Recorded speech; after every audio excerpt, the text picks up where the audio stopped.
जानते हैं कि पेपर को कैंसिल कर दिया गया है, ठीक है। अभी भरमार आएगी सोशल मीडिया पे वीडियोज़ की, ये की वो की, पेपर कैसे लीक हुई, कहाँ से लीक हुई, उस पे क्या एक्शन लिया जाएगा, क्या करना है, क्या नहीं करना है, वो गवर्नमेंट देखेगी, एनटीए देखेगा, जो भी गड़बड़ हो चुकी है। आपको इस बात का ध्यान रखना है कि आपको मुश्किल से 1 डेढ़ महीने या कुछ समय का ड्यूरेशन मिलेगा, जिस बीच में रीनीट कराया जाएगा। अभी आपको इस चीज़ का खाली ध्यान रखना है कि आपको मेंटली ड्रेन नहीं करना है खुद को, क्योंकि जो चीज़ें हो चुकी है उसे आप बदल नहीं सकते हो, ठीक है। फिर से यूट्यूब पे जाना, वीडियोज़ देखना, उस चीज़ को रिपीट करना दिमाग को, वो आपको और या तो नेगेटिविटी में डाल देगा, और जो भी आप कुछ हेल्प कर पाते, आने वाले जो भी दिन मिलेंगे आपको उसमें से, वो भी आपका चला जाएगा। इसलिए first of all don't just roam on every videos on YouTube and waste your time. जितना जल्दी हो सके खुद का रिदम बनाना है हमें। Get on to your sources which you had used while during this preparation। कुछ चेंज नहीं करना है, नया कुछ चीज़ नहीं करना है। आप जिस तरह से एनसीईआरटी बुक पढ़ रहे थे वही करना है आपको, सारी चीज़ें जो नोट्स बनाए थे आपने, जो शॉर्ट नोट्स बनाए थे, उसी चीज़ को रिपीट करना है। अगर आप फिर से सोचोगे कि अब क्या होगा, मैंने तो पढ़ा था, मैं भूल गया, देखिए कुछ चीज़ें भूल गए होंगे, बात सच है, क्योंकि आदमी रिदम में होता है, जब होता है तो दिमाग में चीज़ें चल रही होती है, सर्कुलेट होती रहती है, चीज़ें रिवाइज़ होती रहती है। तो अभी आप उस चीज़ के बारे में सोचने के पहले कि क्या होगा, जितनी जल्दी आप उस चीज़ को एक्शन में डाल दोगे उतना आपके लिए अच्छा होगा। इसीलिए बार-बार यूट्यूब वीडियोज़ में जाना, खुद को मेंटली ड्रेन करने से अच्छा है, जितनी जल्दी हो सके खुद के नोट्स को यूज़ कीजिए, जल्दी से उसको रिवाइज़ कीजिए। Get on to the testing mode fast, क्योंकि उतना दिन नहीं है पहले की तरह कि 6 महीने आप रिवाइज़ करोगे, 3 महीने आप रिवाइज़ करोगे, फिर मॉक टेस्ट दोगे, नहीं।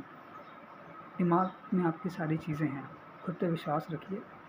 रिवीजन में मे बी 7 से 10 दिन एक्स्ट्रा टाइम लग जाएंगे, चीज़ें रिकॉल करने में, कुछ चीज़ें भूल गए होंगे आप, फटाक से उस चीज़ों को एक प्लानिंग मोड में डालिए, ठीक है, और खुद के प्लानिंग मोड में डालिए, क्योंकि सबकी प्रिपरेशन जिस समय आप नीट में दिए थे तो आपको पता चल चुका होगा कि कैसी प्रिपरेशन थी, कहाँ पे गड़बड़ हुई थी आपसे, जिसकी सिलेक्शन हो रही है और जिसकी सिलेक्शन नहीं हो रही थी इस बार की मार्क्स के हिसाब से जो आप कैलकुलेट कर चुके होंगे घर में, तो आपको पता चल गया होगा।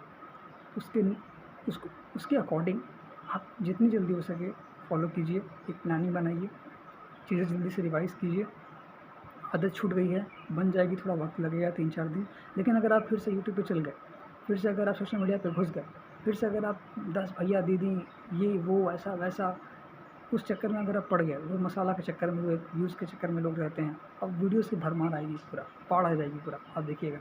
लेकिन आपको इन्वॉल्व नहीं होना है, 1-2 अच्छी वीडियोज़ देख लीजिए, खाली एक इन्फॉर्मेशन पता होनी चाहिए कि हाँ क्या हो रहा है, बस इतना देखना है, और अपना सारा टाइम झोंक दीजिए आने वाले समय में जो रीनीट होगा उसे डेट के पहले तक, और आप कुछ नहीं कर सकते हो बेटा। समझना होगा हमें इस बात को कि प्रोटेस्ट में या कुछ रिवोल्ट में ऐसे करने में टाइम वेस्ट होता है, हम उतना अफोर्ड नहीं कर सकते। नीट 1 साल का गेम है, सीधे 1 साल चला जाता है किसी का। अगर आपको मौका मिला है चीज़ें करने का तो आप इसे दोहराइए, साल बर्बाद करने से बेहतर है ना आप इसे दोहरा के कोशिश कीजिए कि शायद सिलेक्शन मिल जाए। बात का समय किसने देखा है अभी आपका, लेकिन इतना काम करना है, अपना बेस्ट दे दीजिए। वही सोर्सेज चेंज मत कीजिएगा, ये गलती करने की कोशिश मत कीजिएगा, कुछ नया से पढ़ने का, फिर से नोट्स बनाऊँगा, नया कुछ करूँगा, नहीं।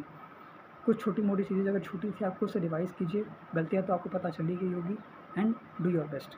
Don't just roam here and there, time waste हो जाएगा, पता नहीं चलेगा कुछ भी, मैं सच कह रहा हूँ, ठीक है। खुद को विक्टिम माइंडसेट का मत बनाइए बार-बार, यूट्यूब वीडियोज़ पे जाके डिस्कशंस में घंटों समय वेस्ट करना, देखना, ठीक है। खुद का भड़ास निकालना, मन का गुस्सा निकालना, कुछ नहीं होगा। अंत में आपको रीनीट में बैठना ही है ना, और तो ऑप्शन नहीं है।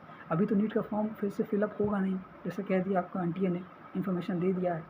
इसीलिए अभी फ़िलहाल तो यही एडवाइस है सबको, जितने भी ड्रॉपर्स हैं, जितने भी फ्रेशर हैं, सब कुछ भूल के इमोशनली खुद को ड्रेन करना, अलग-अलग चीज़ों में इन्वॉल्व होके, उससे बेहतर है मॉक टेस्ट लगाइए, जितनी जल्दी हो सके खुद को प्रिपेयर करना चालू कर दीजिए। Get into the momentum.